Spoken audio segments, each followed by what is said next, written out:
corner three. Good on the pass from Wes Enos, and the Bulls really rushed it down the floor there. Lead pass to Pinton. He's loose for a one-handed dunk. This is Bryan Hodgson basketball. Welcome to the Bryan Hodgson Radio Show on the South Florida Bulls Radio Network. This team can score points in bunches. What gets crowds up off their seat. In the next hour, you'll hear from the head coach of your South Florida Bulls men's basketball team. We'll also be joined by a player, as well as a member of Coach Hodgson's staff. Now to Nelson, two-handed dunk. Tic-tac, oh no! And now, live from the Yuengling Draft Haus Kitchen, along with the coach, here's your host, Jim Lighthall. Well, I mentioned you got good contributions off the bench, including Devin, with no one playing more than 31 minutes. But this is where all that summer conditioning pays off, is when you start to get into the grind in January and February. Yeah, it's obviously the summer conditioning is great, but I think a big part of it is having such a deep rotation. Like you said, played 11 guys last night. You know, when you get ready to do a scouting report on the South Florida Bulls, you're gonna cover 11 guys, and that's not easy to do. And so I'm really proud of the growth and development of our freshmen and the leadership we've got from the top down that's allowed us to get into our depth, and our rotation has expanded greatly as we've gotten to conference play, which makes it tough on opponents. All those guys on the roster have to be ready to go because of the pace that you play at. Take me back to August when you trained with the Navy SEALs. What was the players' reaction, and then how did that work out for everybody? That's quite a connection to have and to use in the course of your summer. Yeah, I've got a few buddies of mine that were Navy SEALs, served our country, and now part of what they were trained to do, and they love spending time with teams and organizations and helping them reach their goals and learn how to battle adversity. And so we take a couple days out of our summer and we go on a team retreat, and the Navy SEALs come in and they run the physical and mental portion of that retreat, and it's a tough couple days. Matter of fact, so as we're getting ready to prepare for Jordan Riley from East Carolina, we brought out the bullhorn. That anytime Jordan Riley on the scout team caught the ball, we would turn the bullhorn siren on. We had a couple guys that had some PTSD from our summer training when they heard that bullhorn siren, because that went off at about 4:45 a.m. during those retreat days. Those guys will get you into shape, that's for sure. I'm curious how much conditioning you can do during the season, because you don't have a lot of practice time. You're playing a lot of games, and you want to take that practice time and use it for your own good and for scouting the opponents, what I'm getting at. I know you run them on occasion, but not probably like you do during the summer. No, to be honest with you, our guys will tell you, we don't condition without a basketball. I don't believe in it. All of our conditioning is done with a basketball. You hear horror stories of guys having soft tissue injuries or whatever because they're out running a mile on a track. Running a mile on a track doesn't translate to conditioning in college basketball. So we just practice extremely hard, and we collect data. Everything, we have a very analytical approach to everything we do. So we track data and players, load in that practice, their efforts in that practice, their max jump, max speed, total exertions, and through that data we can gather whether they're in shape or not. We can tell when they maybe are falling back a little bit, and so that's really what we do as far as conditioning, so that when we are on the floor, we can focus on scouting our opponents and getting better on both sides of the ball. With the pace that you play at, and one of the things that you've talked publicly and privately about is your nutritionist, Jordan Laufenberg, and what she can do for you. The thing that I've noticed being on the road with you guys is the hydration testing. When you guys come back from a practice, a shoot-around, she will go through that routine to make sure these guys are hydrated, and she stays all over them to make sure that they are drinking prior to games. Yeah, we've got a great team of support staff that pour into our guys, from Jordan on the nutrition side, Cody Duckett's on the strength and conditioning side, and Chris Elliott on our athletic training side, and that group of three right there really, from head to toe, makes sure that these guys are in position for peak performance. And we're very fortunate. We've got the best of the best here. Our guys are well taken care of, but we take all those things seriously, right? We've got high-level athletes, and we want to make sure that they are in a position to perform up to their potential when they're out there, and Jordan's done a phenomenal job. Coach, I always like to ask the questions that people ask me as we have time with you every other week or so, but the injury status on Caleb Sanders, local Tampa kid. A lot of people want to know his status. Didn't play for the last 3 games. And then also about Deontay Green, who tore his Achilles last year. And, I see him working out, and whether or not he'll see the floor at all this year.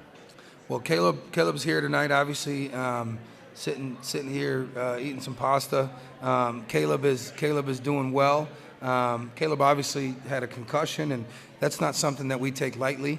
Obviously, with the amount of research now behind concussions and the impact that they have, we want to go through that full protocol. And so back to our training staff and Chris Elliott and our team docs, we've taken every measure with Caleb, and he's in that final stage of his concussion protocol. He'll actually get to do some non-contact stuff in practice tomorrow and should be available for us on Sunday.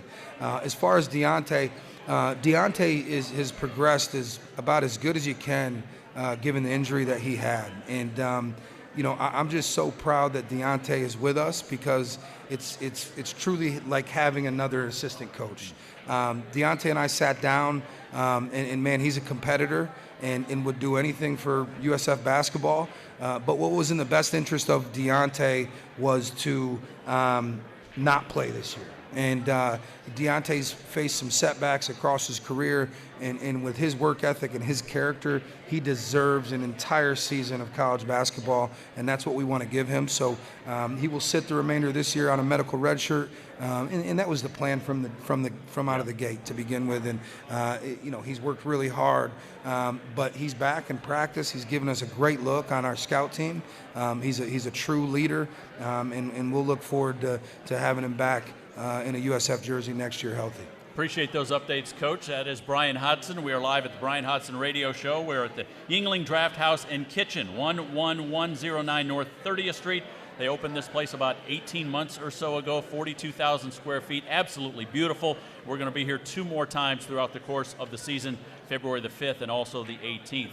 Coach, I want to jump over to that road trip with North Texas and Tulsa. First of all, we were supposed to go to North Texas, play a game on a Wednesday night, and then come home, get very quick rest, get back on a plane, then go back out to Tulsa. But it turned into a swing trip, which was great for rest and recovery purposes. Yeah, so a little bit into our non-conference schedule. So the way that the American does it, which I think is good, is we're one of the last conferences in college basketball to get our conference schedule, because they wait until the preseason poll comes back from the coaches on where we think each team stacks up, and then they make that schedule based on that poll to try to put the top teams against each other twice. Meaningful games late in the year. Yes, and so what I'll tell you is we have the toughest conference schedule in the league. Not even close. The teams in the top 4, we play them all twice. Nobody else does. And so, we got that first road trip of North Texas and Tulsa. I mean, those 2 schools are 4 hours from each other. To me and Lee Butler, who we work hand in hand with every day as one of our administrators, it didn't make much sense to travel, come home, travel back to a location that was only 4 hours away. So you go to North Texas. You told me before the game this is going to be awfully tough. They're so good defensively. They've been so good defensively. It's a close game, but you had tremendous late game execution in that thing to hold them off. Yeah, credit to our guys. I thought they did a phenomenal job adjusting to the way that North Texas plays, and that's what you've got to do to win games on the road, right? Not always going to be easy. North Texas is a difficult place to play. Obviously, they had not lost a game there this year. They've been very good at home traditionally. And our guys adjusted to the officiating, they adjusted to the physicality of the game, and did a great job in late execution to make sure that we walked out of there with a win. You guys drew up a play late in the game from the baseline out of bounds. that's basically a touchdown pass to Izaiyah Nelson. He had a couple of runouts there in the last minute and a half, but that play in particular, I thought sealed the vault on North Texas. Tell us about that play. Where's that drawn up at and the execution on it? Yeah, I think that was drawn up in Izaiyah Nelson's head is where that was drawn up. Sometimes Zay does some things on the cuff. That one happened to work out. You didn't know that was coming? No, we didn't know that was coming. Him and, if you look, we had one at Tulsa where Joe and Zay tried to do the same thing and it didn't quite work. I think they got a little overzealous there. But no, we've got a great group with a high IQ. And that's what you want from a coach. I don't want to have to call a timeout every time someone throws a curveball at us, and they communicated that on the floor and honestly executed that themselves. So this made me think of, and correct me if I'm wrong, when we went to the Mohegan Sun and you played GW, I could have sworn at the shoot-around that day you were throwing long bombs with a football to the players. Was that at GW that day? They were on a go pattern. Yes. And you're throwing the football to them, and they're fighting with defenders to catch it. That was strictly warming up. For you or for them? For practice. I wanted to show them that I have a comparable arm to Josh Allen, and get them warmed up for practice that day. But you're doing this with a torn labrum, is that right? Yeah. That's why I'm kind of limited to 15, 20-yard passes. That's about my max. You know the NFL doesn't want guys with torn labrums, right? They want them fully healthy. I think they want competitors is what they want. Okay. You can't measure what's in here. That's right. That's right. Okay. Real quick, at the Tulsa game, obviously we have to talk about Wes Enos and what he did. He had a 10-make game from the perimeter against UAB, 36 points that day at home. Then he goes on the road at Tulsa, a team that was 13-2 at that point, was undefeated at home, and makes another 10 threes in the game. And the stat that we were shown this week about the people that have made 10 or more threes in a game in a single month is very selective. Steph Curry's on that list. We're talking college, NBA, WNBA. Steph Curry's on that list 5 times.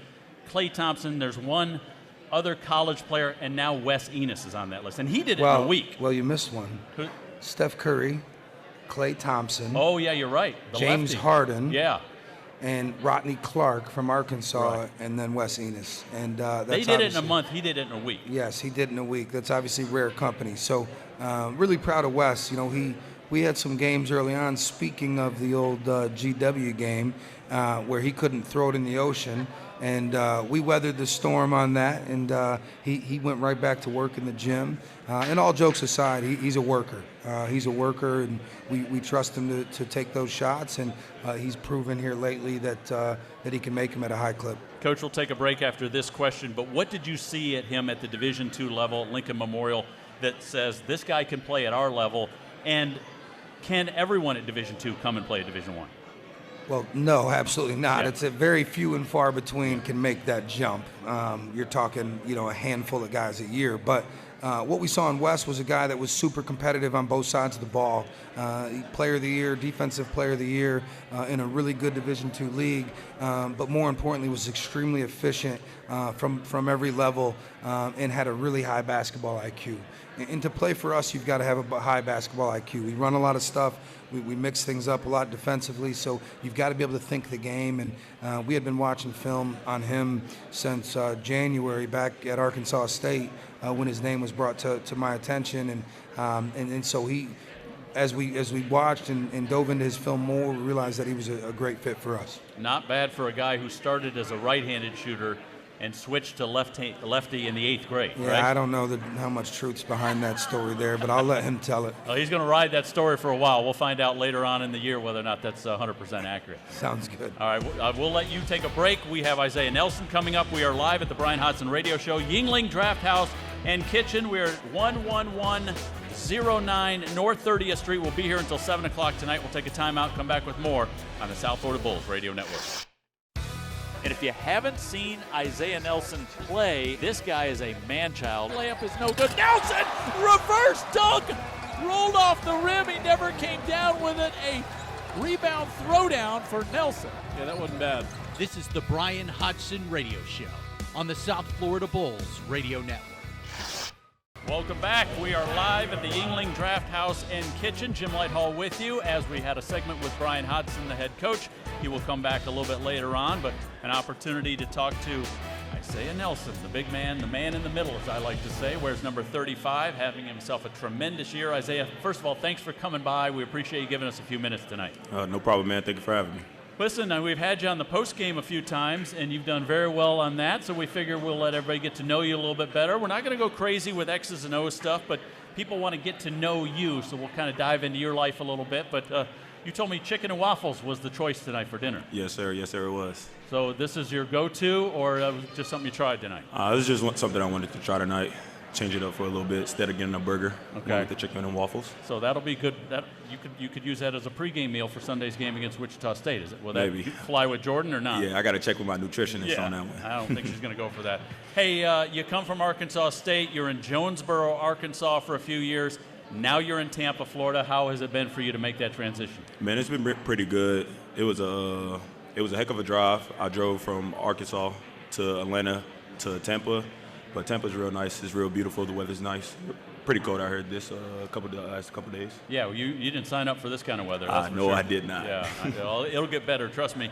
You mentioned the drive. You're from Marietta, Georgia, and we had C.J. Brown as our first guest on the radio show earlier this season, and he said that you got yourself a new car. So now, if you guys go together, you're driving. He's not driving anymore. CJ is PG1, so I think PG1 should drive. Oh, really? Yeah, because that's the thing, because it's like a big guard and big thing. You know what I'm saying? But he assists all the time on the floor, so you should assist him on the drive to Marietta. Oh. Rationale. That's tough. Yeah. I see it. Maybe sometimes. Me and CJ talk that over. Game plan decision. How often do you get home? I know during the season it's tough to do. Well, my peoples live out here in Tampa, so I really don't go back home to Marietta too much. So I just be staying in Tampa most of the time. So when we went to Kennesaw State, how many people were there that day to see you? Because it's not very often we play in Georgia like that. I think it was like 70. Yeah. 70. Yeah. I had family. My high school coaches came to see, and then a whole bunch of old homies from back basketball days in high school. I don't think people realize this, but in this season, and Coach Hodgson has said this to us on air, college basketball is the longest season of any college sport, and you miss a lot of holidays, especially starting with Thanksgiving. We were down in the Bahamas, had an opportunity to see some family maybe over Christmas, but for the most part, this is your family now. Yes, sir. Yes, sir, it is, and I love them. I love them all. So when you were at Arkansas State, you were there for 3 years, and then Bryan Hodgson takes the job at South Florida. Did you just think it was time for a change, or was he your main decision for coming here, obviously, to South Florida? I would say he was the main decision because he did come in my sophomore year at Arkansas State when I was in the transfer portal. So he was, in the 2 years that he came, he made our team get to the championship back-to-back years. And so I was like, since he got a new job, might as well just follow him there. Well, so you've had a year in at Arkansas State. When he gets the job, that's a tough decision. Not many people stay. Obviously, C.J. Brown stayed, Deontay Green stayed here. What was that decision process like for you to stay at Arkansas State with a coach that you don't really know? So I really wasn't ready to leave Jonesboro, Arkansas. It felt like a home because, fresh out of high school, I'm going there. I'm 18 years old and living out there by myself without my family.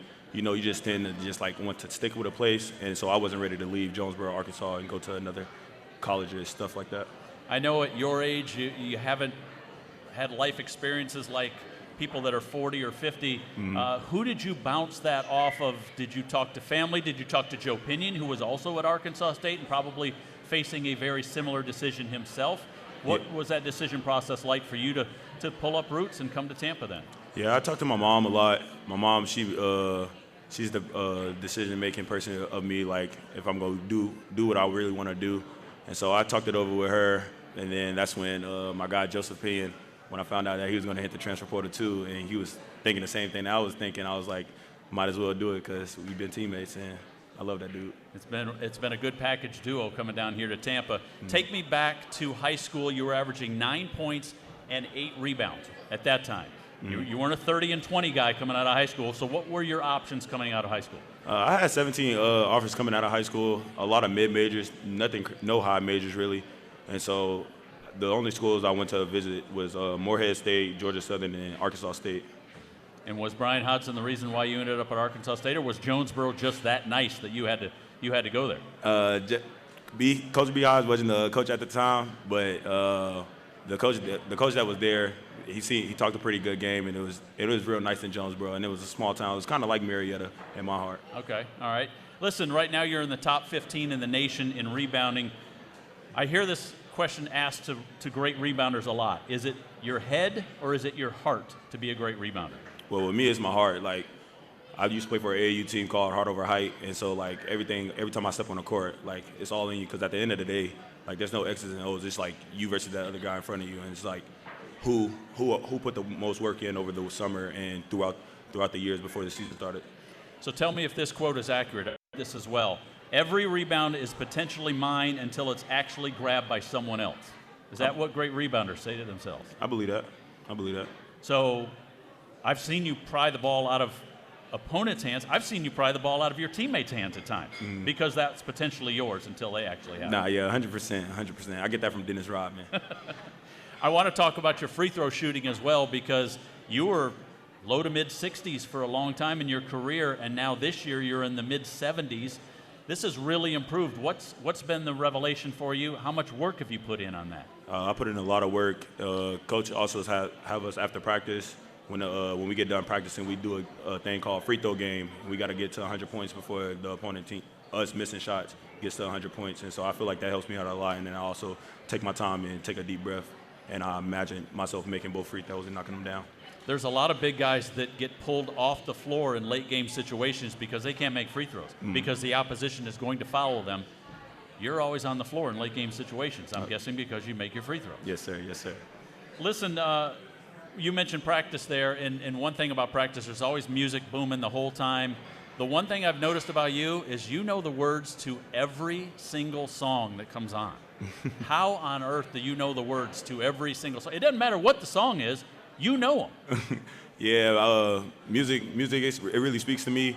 And then I have 5 siblings, and so it's a whole lot of different genres of music. And then my mom, growing up, like, we always used to listen to a lot of music, so I just know a lot of different kind of genres and all those kind of things. So I'm really good with music. What is your vehicle? Is it Spotify? Is it Apple Music? How do you get it? Apple Music. I love Apple Music. And then sometimes I get my songs off of YouTube because they don't drop them on platforms. Okay. And who's in charge of the music at practice? Because it's not you, even though you know all the songs. It's this guy right here. My guy Jamal, raise your hand. Yep, big Jamal right there. Music guy in practice. Great guy. Pretty good playlist. Oh yeah, amazing playlist. I mean, it's Izaiyah Nelson approved, I think. Yes, sir. If you have a day off like you had on Sunday, we come back, mandatory day off, there's no class, there's no practice. What are you doing on that day when you've got a complete free day to yourself? I'm probably sleeping. I might go to the gym, get some shots up, and then me and Joe might play Minecraft all night, just chill. Okay, so you're still shooting even on a day when if coach is telling you, I don't really want to see you at the movement center, rest your body, take the day off, you're still going to get some shots up somewhere. Yeah, that's mandatory. Like, we have a thing to where we always say, like, there's no days off. And so it's just like, if you want to be great in the game of basketball, like, you ain't going to never take a day off. So you were born in Marietta. Mm-hmm. How long did you live in Marietta? I lived in Marietta my whole life. Okay. What's the best part of Marietta? I'm gonna give you 3 things, and you tell me what's better out of these things, all right? Now, I might be way off on my guesses. Mm-hmm.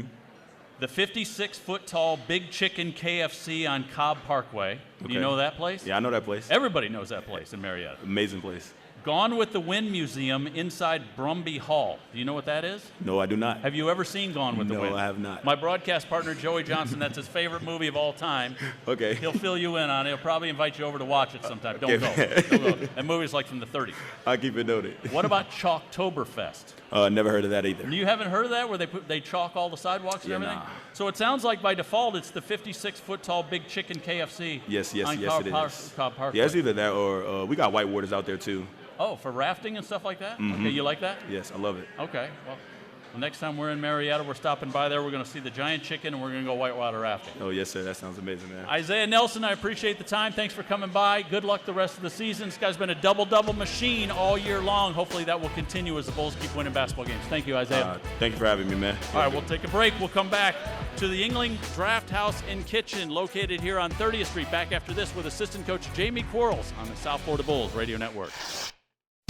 Carolina switching. He goes to the basket, reverses that left-handed layup, misses. Fight for the rebound. Omajafo put back good with less than a second to go. Omajafo has scored 10 of the last 12 points for the Bulls. Back to the Bryan Hodgson Radio Show on the South Florida Bulls Radio Network. Welcome back to the Yuengling Draft Haus Kitchen. Jim Lighthall with you as we continue on. We got Bryan Hodgson, the head coach, coming back for another segment. Just heard from Izaiyah Nelson.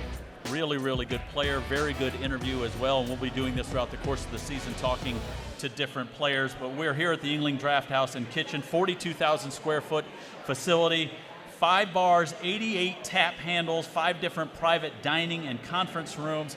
Really an awesome place to bring the family, which is what assistant coach Jamie Quarles has done tonight. He's brought the entire crew here tonight. Coach, thank you for joining us on this segment. We appreciate it. We love to get to know the assistant coaches a little bit better, but listen, you got to do some double duty all the time with the new baby in the house, and I'm giving you 10 minutes of rest and relief here. Oh, this is a nice little break, so I appreciate it and happy to be here. So you are with Bryan Hodgson. You came here with him. You've known him from the Buffalo days. How much fun has it been here in Tampa? How much fun has it been coaching this group that's sitting over here to our left right now? Oh, it's been a ton of fun.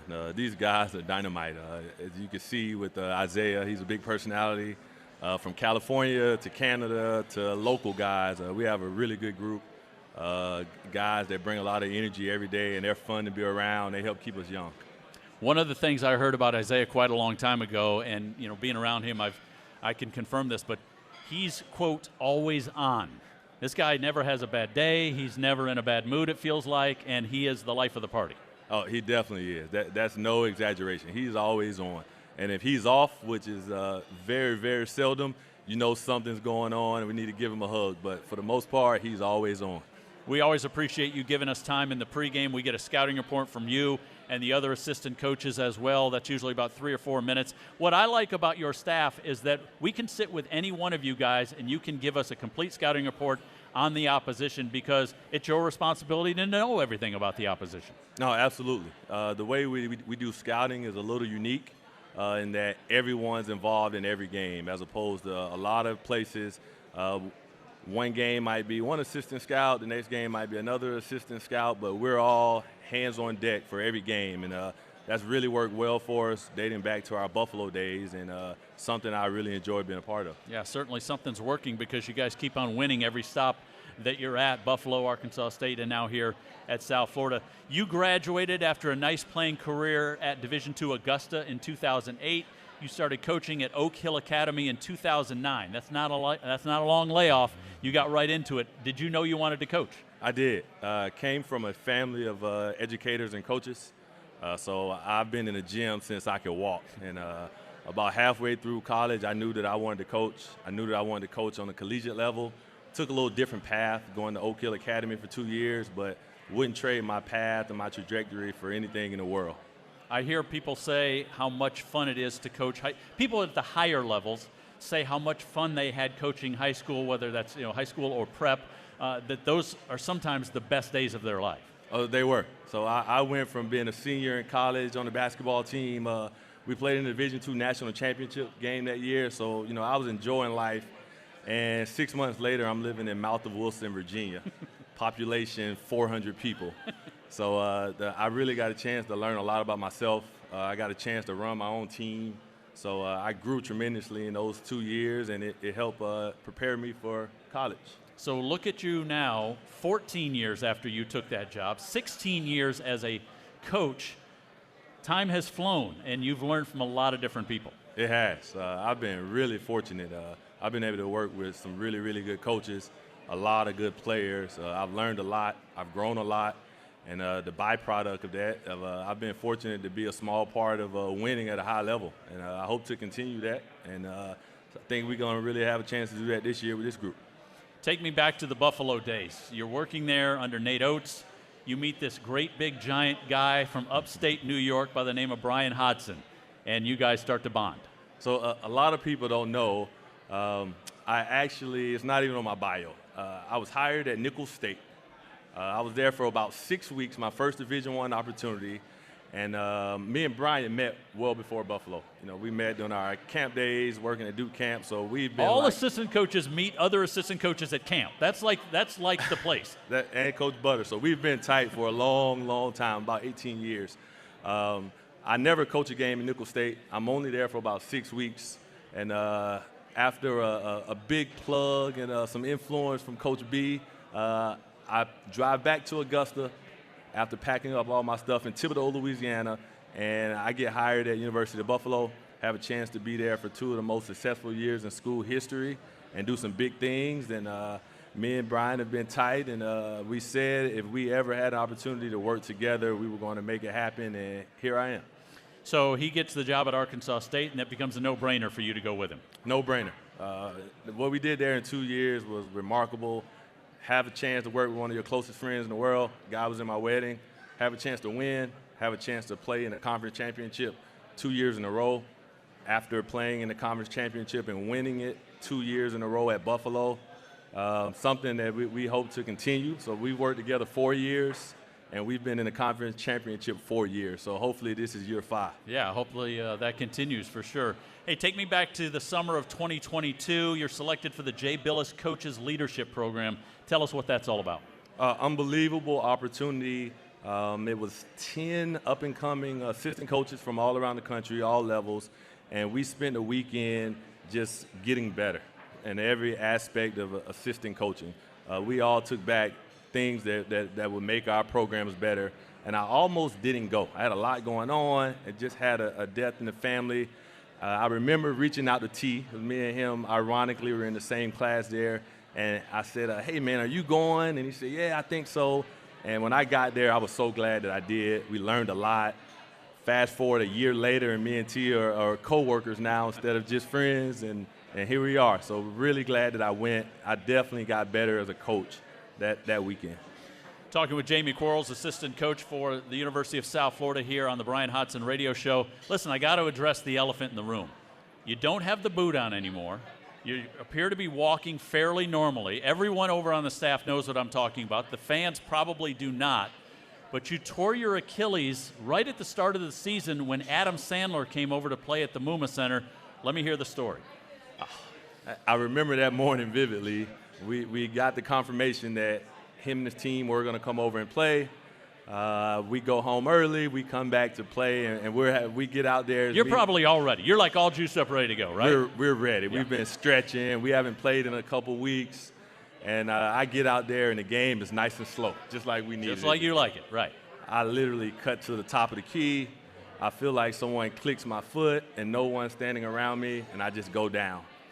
The pain wasn't very bad, but the worst pain was thinking about calling my wife, who was 34 weeks pregnant, to tell her that I just tore my Achilles. And you can't help her anymore. I can't help her anymore.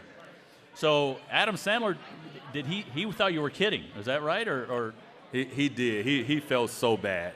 He was so apologetic. He just kept coming over. Man, I'm so sorry this happened today. And that ended up being, man, one heck of a month. To start practice, to have Achilles surgery, and to have a baby all in the same 3-week span was a lot.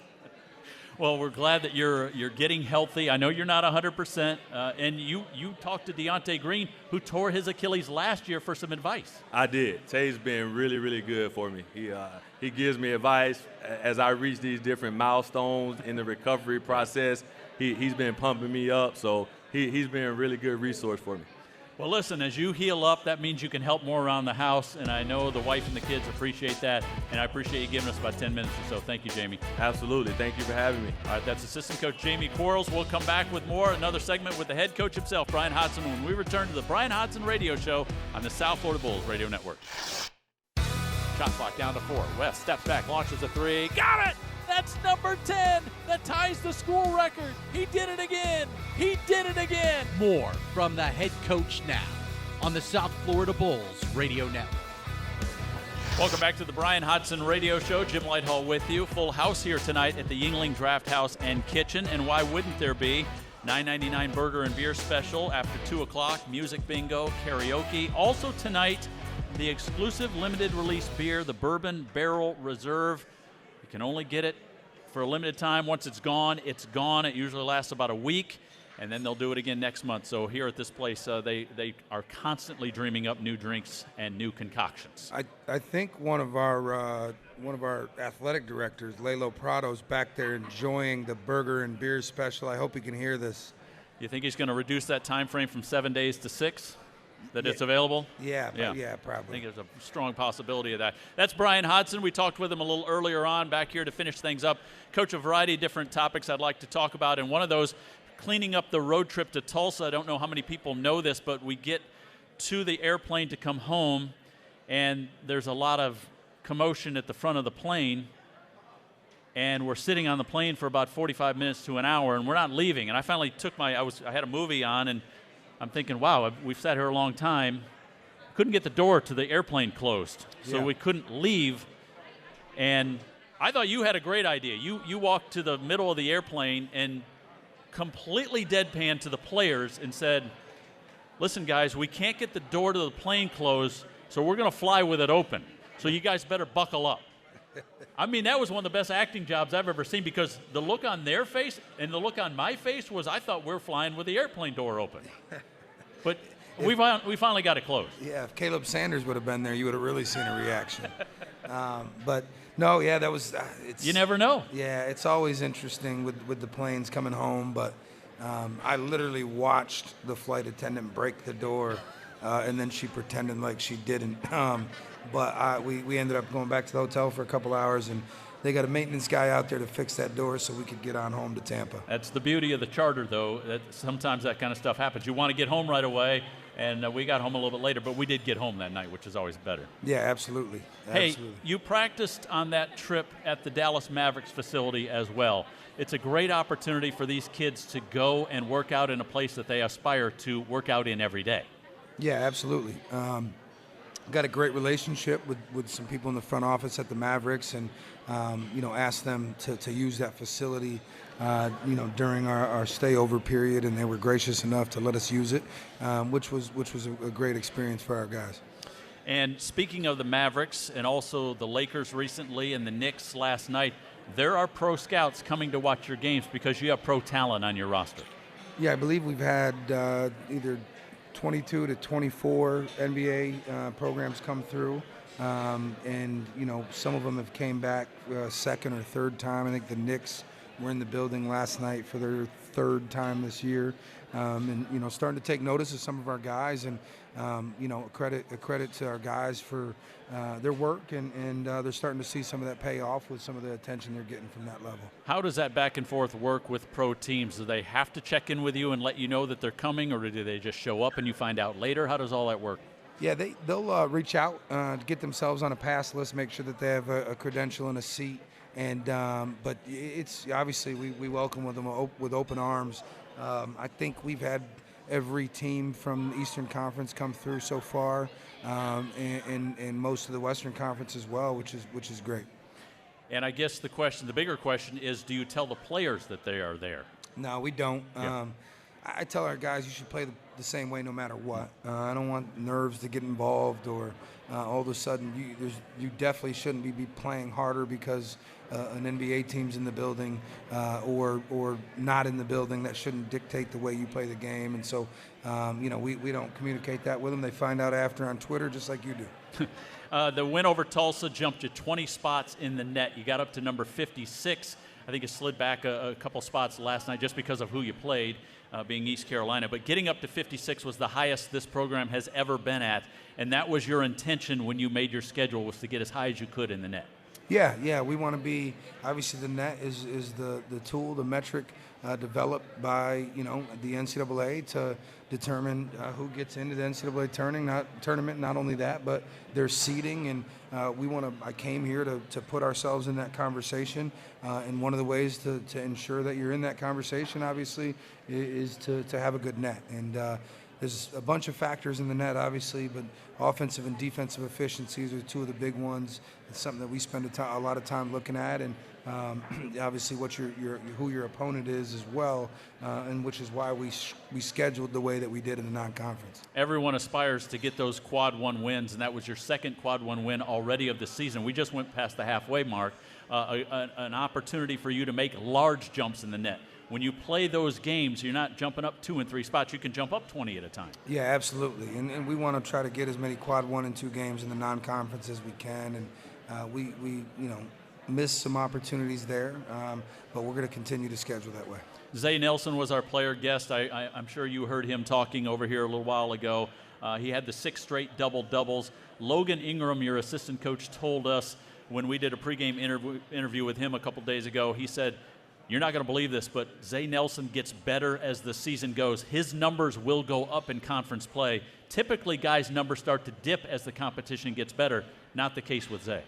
No, I saw a stat last night. I think his last 5 or 10 games in the Sun Belt last year, he was like 17 rebounds or something crazy. I mean, each year he's gotten better as the season goes on, and that's a credit to him, his work ethic, his attention to detail. But I think that's the case for a lot of our guys. I think you see our group is improving as the year goes on, and that's ultimately the goal, is to be playing our best basketball in February and March. I know he's one of those guys that aspires to play at the next level. He keeps working on that three-point shot, which is what they want out of 6'10" guys in the NBA now. Damian Collins knocked one down last night as well. That's a weapon for big guys now. Yeah, I mean, they're both obviously capable of that. When they take the right ones and efficient ones, both of them are capable of making that shot. I mentioned the song playlist during practice. It seems to me, watching things, that you have veto power over Jamal. Is that accurate or not? Because he's in charge of the playlist, but I've seen you reel him in a time or two. Yeah, sometimes. I mean, he plays some really bad music at times. Yesterday was really good. He kind of started our game day practice with a little bit of a dance party. Jamal, do you want to show any of those dance moves today here at the radio show? No? No, okay. He's saying no for some reason. Yeah, yesterday he was fired up. He had his dance moves going, but sometimes there's some questionable decision making on the music played. But you seem to be okay with most of what he has. Yeah, most of it I'm good with. So every once in a while he gets a little loose. We talked with T. Butters, associate head coach, on the last show, Coach. This week we just talked with Jamie Quarles. That's a guy that you worked with all the way back to the University of Buffalo. He's kind of the old man on the staff when you look at your staff. I know there's one older. I know there's one older. No, there's 2 older. Okay, but he moves around, first of all, like the old man because of the Achilles. But he's a little older than some of the other guys. Yeah, I mean, we're going to talk about the old guys. We got Tobin Anderson right here, and then obviously Coach Stockwell, my high school coach. Those are the ancient guys on staff. Well, ancient's different than old. Yeah, those guys are ancient. Yeah. Tobin played. There was no 3-point line, so we talk about he always lets us know what his stats were and how much better they would have been had he played with the 3-point line. But and then Coach Stockwell. He wore Chuck Taylors with the high socks and the really short shorts when he played. We got a couple pictures of that. But yeah, Jamie he's the next oldest in that group for sure. I think there were laces on the ball when those two guys were playing still. Absolutely. No, I'm sorry, Tobin. I'm older than you. I do know that. Coach Tobin showed us a picture from back home in Iowa, and they had peach baskets in the garage. Guy on a ladder pulling it out. Yeah. Hey, I wore the short shorts too. The real short shorts. I know where those guys are coming from.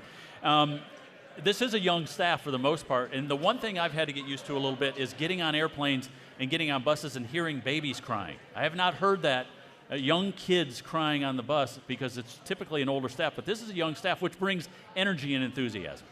Yeah, I mean, we're very blessed. Our children, my son turns 2 next week, and Coach Quarles has his children here. LJ's here, and Georgia's here. He's got a newborn baby girl and his son LJ, who will be 2 here in about a month and a half. Coach Butters has his 2 boys. Coach Rongstad has his little boy, obviously, and then we've got Lee Butler's got his 2 little guys as well. So we've got Gavin. So we've got a bunch of little guys running around, and every once in a while you can hear Gavin crying on the bus. No, it's a great family environment. We treat it that way, and really excited that we can have that group together. Coach, a couple minutes left here. I do want to mention the highest GPA in team history. That was just announced a day or two ago. 3.49, 14 players on the honor roll. That's outstanding. Yeah, no, really, really proud of our group for their effort in the classroom. Where's he at? Damian Collins, raise your hand, DC. DC with a 4.0 this semester. Awesome. Absolutely sensational. Really proud of that. And had a couple other guys not far behind. And, we take pride in recruiting quality young men that really are bought into the student athlete entire experience, and our guys obviously displayed that in the classroom. This university certainly prides themselves on athletes having great GPAs and getting their degrees. This team is no exception. Coach, Sunday, Wichita State comes in, 2 o'clock start. That'll be Alumni Day, the Dunking Rocky merchandise available. I've talked to a lot of alums who said they have talked with you, and I know it's important for you to build a relationship with them. Yeah, we want to be connected to that group that set the stage for where we're at right now. And when I took the job, I went through page after page and tried to call as many of the alums as I could. And I heard we've got around 90 coming this Sunday, and can't wait to meet some of the ones that I've spoken to and get to speak to the ones that I haven't had a chance to connect with, and for them to build a relationship with our players as well. This program has great history and tradition, and we want to continue to build on that and make that group proud, and so we're really looking forward to that event this weekend. By the way, the game will not be easy. This is a Wichita State team that seems to have gotten things turned around. They're very good. They're dynamic. They got a super guard on that roster. You're going to have your hands full on Sunday. Yeah, no, they're good. They're really good. One of the best scorers in the league in Giles. They've got a 7'2" center who can really move. They're one of the best rebounding teams in the country. I think when I look today, we're a really good offensive rebounding team. They're a great offensive rebounding team, 8th in the country on the offensive rebounding rate. And so we've got our work cut out for us. We've got a lot of work to do between now and Sunday, but we'll get it done. Can't wait for that. Our pregame will start at 1:30 with the tip set for 2 o'clock at the Yuengling Center, defending that home court. Coach, thanks for putting another Bryan Hodgson Radio Show in the books and for bringing all your friends with you tonight. Yeah, no, absolutely. Thanks to everybody that came, and hope to see you on Sunday. All right, that's Bryan Hodgson. Our thanks to Izaiyah Nelson and also Jamie Quarles and everybody here at the Yuengling Draft Haus and Kitchen. That will do it for us tonight on Florida Alumni Radio 1010. Thank you for your time, and we'll talk to you next week.